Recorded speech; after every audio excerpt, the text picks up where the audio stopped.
আসসালামু আলাইকুম সুপ্রিয় দর্শক, আপনাদের ভালোবাসা আসলাম এক অসহায় মেয়ের কাছে। আমরা শুনবো তার জীবন কাহিনী। আসসালামু আলাইকুম। ওয়ালাইকুম আসসালাম। হ্যাঁ আপু, কেমন আছো তুমি? জি, আলহামদুলিল্লাহ ভালো। ভালো আছো না? তোমার নাম জানো কি, আরেকবার জানতে পারি? আমার নাম সাথী। সাথে। তোমার হোম ডিস্ট্রিক্ট? নাটোর। নাটোর। রাজশাহী নাটোর না? হ্যাঁ। তো যাই হোক, তোমার ফ্যামিলি থেকে কে আছেন? বোন আছে আর কি আমার। তোমার ছোট বোন তোমাকে লালন পালন করছে না? বা বড় বোন। যাই হোক, তোমার বড় বোন, তুমি ছোট। এই হ্যাঁ। দুই বোন, আর তো কোনো ভাই নেই? না। বাবা মা তো মৃত। জি।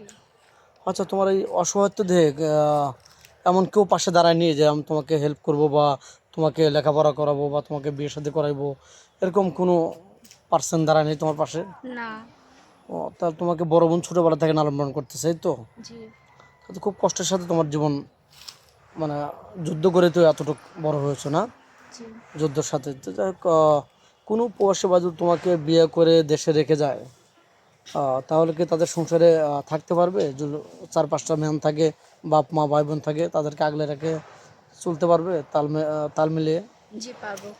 এখন কিন্তু বলতেছো এখন অভাব, অসহায়, তুমি যেটা বলবে ওটাই শুনবে, কিন্তু তখন কিন্তু গাদ্দারি বেইমানি দুই নম্বরই করা যাবে না।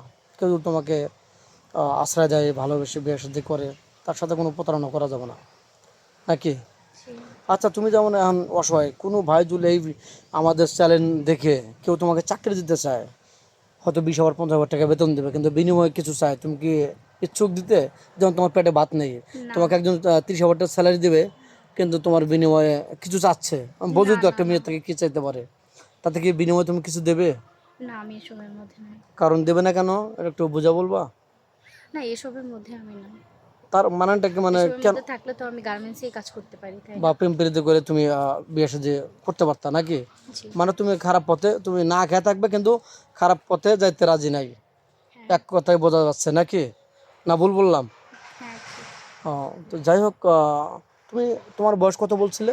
22 বছর। 22 বছর। তুমি মনে করো যে কত বছর বয়স হলে পরে তোমার মানে মেচুয়ার্ড হবে, বা তোমার সাথে মানাবে? সেটা যেরকম হয় সেটা সেটা তো আল্লাহ জানে, তাই না? সেটা তো আর আমি জানি না। তোমার একটা নিজের খেয়াল খুশি একটা পছন্দ আছে না? না, সেটা ভাগ্য জানে, সেটা আমি বলতে পারবো না। ভাগ্যের উপর ছেড়ে দিয়েছো না, হ্যাঁ। কপালে যেটা আছে, কিন্তু সেই ম্যানটা ভালো হলে চলবে। হ্যাঁ। যাই হোক, তোমার নাম্বারটা ভিডিওতে দিয়ে দাও। আমার কাছে নাম নাম কোনো ফোন নাই। আপনাদের স্ক্রিনে দেওয়া নাম্বারের সাথে আপনাদের সাথে যোগাযোগ করলেই আমাকে পাওয়া যাবে। শুনতে পারছেন, মেয়েটা কোনো ফোন নেই, খুবই অসহায়, হত দরিদ্র ফ্যামিলির একটা মেয়ে, খুবই নার্ভাস হয়ে আছে, মানে ক্যামেরার সামনে কথা বলতেই পারে না, একদম লাজুক প্রকৃতির মেয়েটা, খুবই ভালো মেয়ে।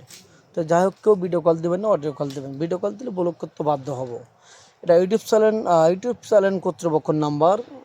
অডিও কল দেবেন, ভালো থাকবেন, সুস্থ থাকবেন, এই বলে শেষ করে দিচ্ছে। আল্লাহ হাফেজ।